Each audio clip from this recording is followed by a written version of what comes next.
Hello મિત્રો, કેમ છો? બધા મજામાં છો ને? હું પણ મજામાં છું. તો આજે આપણે ગાજરનો હલવો બનાવવાનો છે, તો એની રેસીપી દેશું.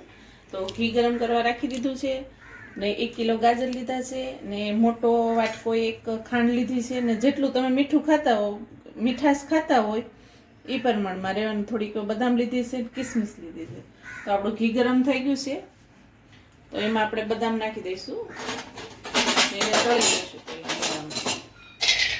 આખી એટલે શું છે, ભાંગવામાં સારું રહે એટલે આખી નાખી ને.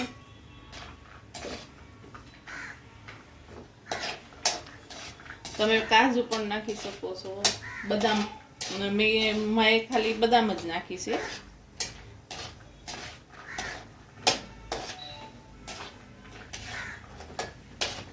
જો આપણે બદામ થઈ ગઈ છે, આપણે એને ડીશમાં કાઢી લઈશું.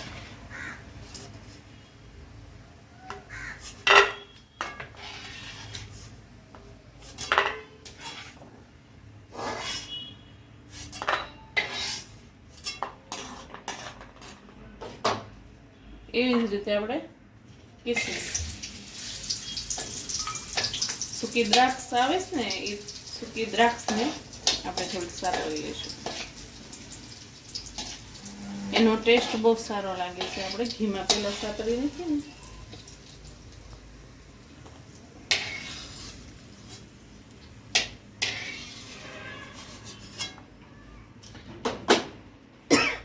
ને આના ઘીમાં આપણે ગાજરને નાખી દઈશું.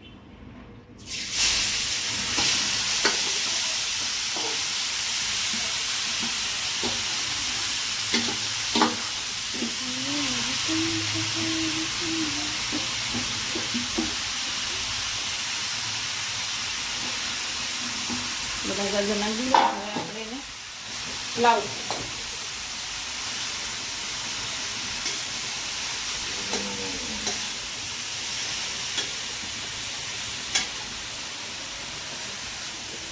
હવે એને ઘડીક આપણે હલાવતા જશું.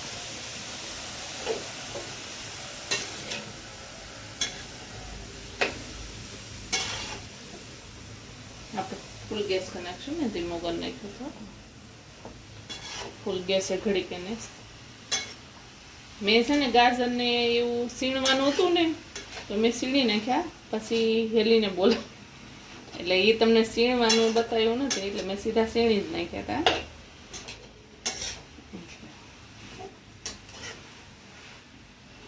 મેં સીણેલા તૈયાર જ રાખ્યા હતા. મેં કીધું પછી બનાવી. જો ફૂલ ગેસે થોડીક વાર રહેવા દેવાનું ને, એટલે થોડો ગળી જાય.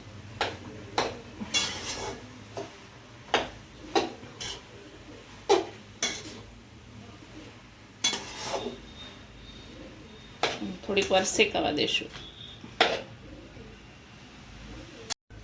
આપણા જો આ ગાજર છે એ સતરાઈ ગયા છે ને. હું તમને બતાવવાનું ભૂલી ગઈ હતી. આમાં 2 ચમચી આપણે દૂધનો પાવડર આવે ને, મિલ્ક પાવડર, એ 2 ચમચી આપણે મિલ્ક પાવડર નાખશું. ને હવે આપણે આની અંદર દૂધ નાખી દઈશું.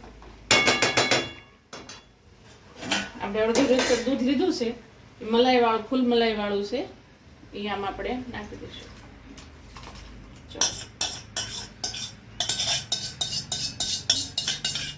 મલાઈ બધી ઉખેડીને લઈ લેવાની, જવા નહીં દેવાની, વેસ્ટ નહીં કરવાની.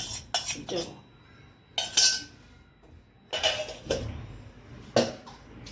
બધું હલાવી નાખશું આપણે.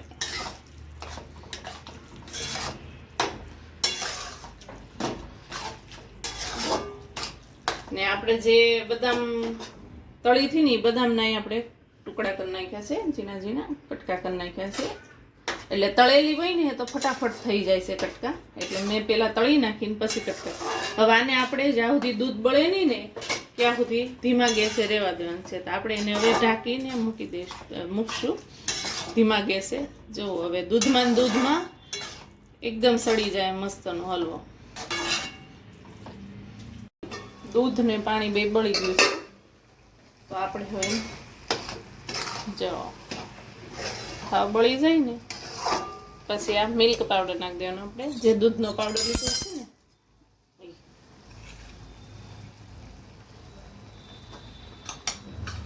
બધું હલાવી નાખવાનું પાછું.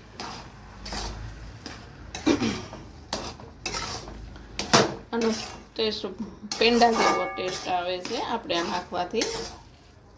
ટેસ્ટ બહુ મસ્ત આવે એનાથી. ને આપણે જે ખાંડ લીધી હતી ને ખાંડ નાખશું. ખાંડમાં શું છે કે પાછા ગાજર પણ મીઠા હોય એટલે આપણે એ પ્રમાણમાં નાખવું. ગાજર એક મીઠાશવાળા હોય ને એના હિસાબે. તો આપણે હવે આ ખાંડ નાખી દઈશું. એક મોટો વાટકો નાખવાનો અને હલાવી નાખશું આપણે. ને પછી તમારે વધારે ખાવું હોય મીઠાશ વાળું તો તમે વધુ પણ નાખી શકો છો. હલાવીને હવે થોડુંક આપણે ઘી નાખી દઈશું.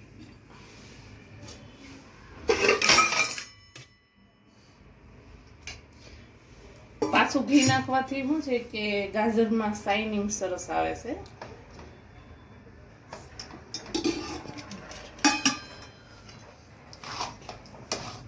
હવે આપણે જો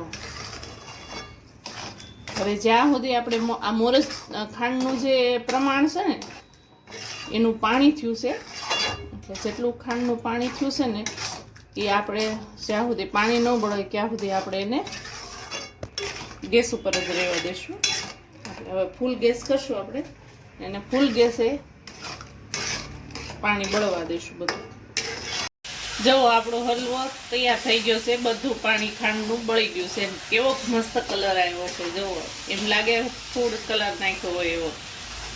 જો કેવું એકદમ લાલ ને ઉપરથી જે ઘી નાખ્યું છે ને એટલે શાઇનિંગ મારે છે. જુઓ કેવો મસ્ત આવ્યો.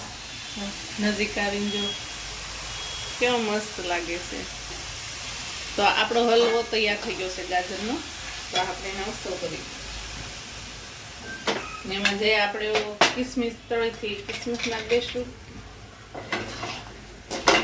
ને બદામ તળીથી બદામને થોડીક આપણે ડ્રાય ગાર્નિશિંગ કરવા રાખશું. જો લાગે છે ને મસ્ત. આપણે ગેસ બંધ કરી દીધો છે.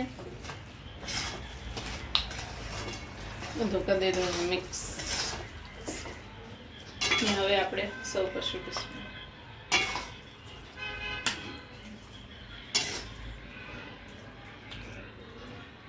તમે જો આમાં એલસી ને એવું નાખી શકો છો.